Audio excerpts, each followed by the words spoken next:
जय श्री श्याम श्याम प्रेमियों, अगर बाबा के दरबार से आपको ये 3 चीज़ें कभी प्रसाद के रूप में मिली हैं तो इन्हें बिल्कुल भी साधारण मत समझना, क्योंकि भक्तों की मान्यता है कि बाबा के दरबार में मिला प्रसाद भी बाबा का आशीर्वाद होता है। और अगर इन 3 चीज़ों में से एक चीज़ भी आपको मिल गई तो समझिए बाबा ने आपको अपना बच्चा बना लिया, बाबा ने आपको अपना आशीर्वाद दे दिया है और बाबा आपकी भक्ति से खुश हैं। लेकिन श्याम भक्तों, तीसरी चीज़ ऐसी है जिसे मिलना हर किसी के भाग्य में नहीं होता माना जाता है। तो आखिरी वो 3 चीज़ें कौन सी हैं, चलिए जानते हैं।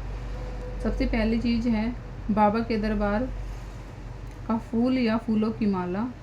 अगर आपको श्याम बाबा के मंदिर से गुलाब, गेंदे या कोई भी फूल प्रसाद के रूप में मिल जाए या बाबा की फूलों की माला मिल जाए तो उसे साधारण फूल समझकर इधर उधर मत फेंकिए। और हाँ, एक बात और हमेशा याद रखिए, अगर भीड़ में फूल या माला बांटी जा रही है तो आपको श्रद्धा से मिले वही लीजिए, किसी दूसरे भक्त से छीनकर या खींचकर नहीं लेना चाहिए, क्योंकि बाबा की भक्ति में प्रसाद से ज़्यादा ज़रूरी है श्रद्धा और मर्यादा।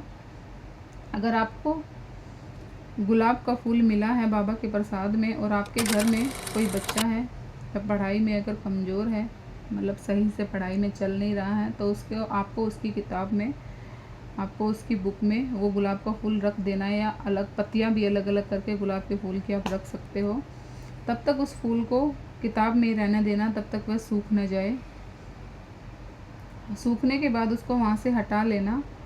उसको फूल सूख जाने के बाद उसे कॉपी से निकाल कर पूरा पीस कर उसे या तो किसी पौधे में डाल दो या पार्क में किसी पेड़ के नीचे भी डाल सकते हो, या फिर आप उसको जल में प्रवाहित भी कर सकते हो।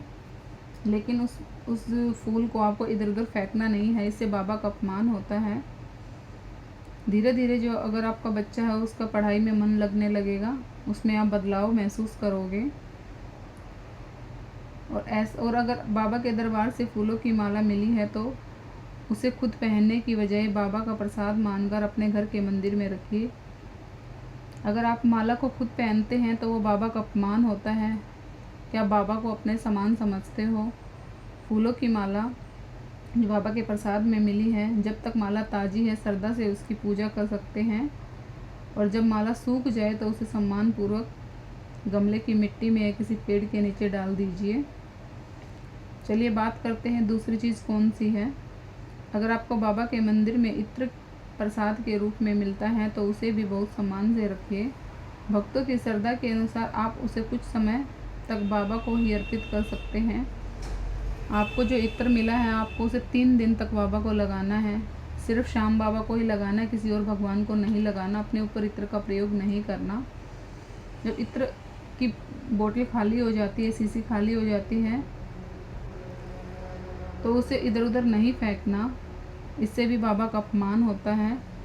या कूड़े में भी मत फेंकिए, साफ़ सुथरे तरीके से उसका निपटारा कीजिए। अगर आपको मंदिर की परंपरा में अनुमति हो तो उसे किसी पेड़ के नीचे रखा जा सकता है, या मंदिर द्वारा बताए गए तरीक़ों से हम उसको जल प्रवाहित या विसर्जित किया जा सकता है।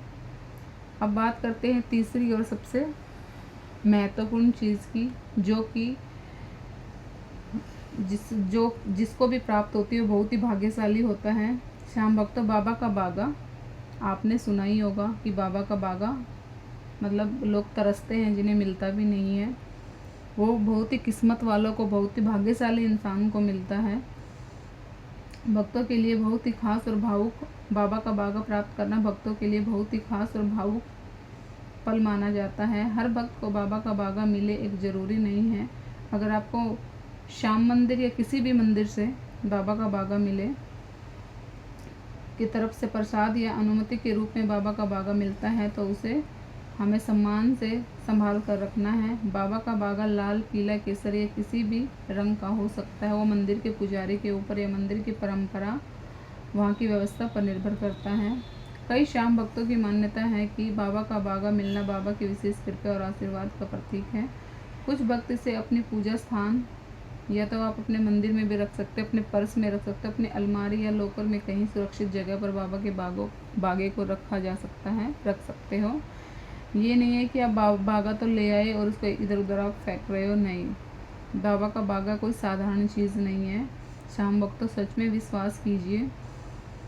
विश्वास ये एक ऐसी चीज़ है जो मतलब एक पत्थर को भी भगवान बना देता है। तो इसलिए आप उसको एक कपड़ा समझकर यूज़ मत करना। बाबा का बागा इतना शक्तिशाली होता है, आपने सुना ही होगा कि मतलब मुर्दे को भी ज़िंदा कर देता है अगर बागा टच हो जाए तो शरीर से। तो इसलिए आपको कोई भी बीमारी है तो उसको गले में पहन सकते हो। आपको कोई भी दिक्कत है तो आप बाबा का बागे को यूज़ कर सकते हो। कुछ भक्त से अपने और दोस्त शाम भक्त बाबा के बागे को लेकर भी भक्तों में अलग अलग मान्यताएं हैं। किसी भी संतान को लेकर मनोकामना हो, किसी के काम धंधे में परेशानी हो, कोई दूसरी मनोकामना हो, भक्त बाबा के सामने अपनी अर्जी लगाकर बागे को श्रद्धा से संभाल कर रखते हैं। लेकिन एक बात मैं आपको ज़रूरी कहना चाहूँगी, बाबा के बागे को कोई दूसरी जादुई चीज़ मत समझिए। इसे बाबा के प्रति अपने श्रद्धा, विश्वास और आशीर्वाद के प्रतीक के रूप में रखिए, क्योंकि असली शक्ति उस कपड़े में नहीं, असली शक्ति आपकी भक्ति और बाबा पर आपके विश्वास में है। विश्वास है तो शाम वक्त तो सब कुछ हो जाएगा, अगर विश्वास ही नहीं तो कुछ भी नहीं होने वाला। शाम वक्त अगर आपको भी श्याम बाबा के दरबार में फूल, माला, इत्र या बागा मिला है तो कमेंट में दिल से लिखिए जय श्री श्याम। और अगर आपको लगता है कि यह जानकारी किसी श्याम भक्त तक ज़रूर पहुंचनी चाहिए तो इस वीडियो को शेयर ज़रूर कीजिए। हारे का सहारा बाबा श्याम हमारा। मिलते हैं अगली वीडियो में, तब तक के लिए जय श्री श्याम।